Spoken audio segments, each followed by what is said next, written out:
जसले जेसुकै भनुन् तर नन्द आमा जो भान्जा भान्जी आउँदा चाहिँ ठस्स चाहिँ परिँदैन। हेर्नु आफ्नै घरमा जे छ जस्तो छ त्यस्तै पकाएर खान दिने हो। हाँसी खुसी राम्रा मनले यसो केही छ भने कोसेली हालिदिने हो। आउँदाखेरि ठस्स चाहिँ परिँदैन। होइन उनीहरूले चाहिँ कहाँ जानु?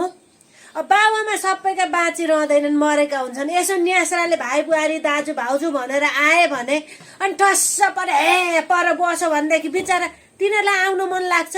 खान नपाएर को आएको हुन्छ? अहिले जसका पनि खान नपुगेर हिँडेका हुँदैनन्, बरु दुःख गरेर खान्छन्। नराम्रो शब्द ठस्स परे भने जाँदैनन्। किन ठस्स पर्नु? आफूले चाहिँ माइत जाइँदैन र ठस्स पर्नु? आफू पनि त माइत जाइन्छ। त्यस्तै हो उनीहरूलाई पनि।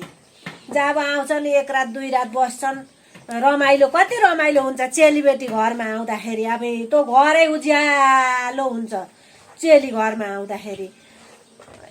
अनि त्यहाँबाट चेली आयो भनेर ठस्स मुख परेका छन्, ठस्स मुख लाउँछन्।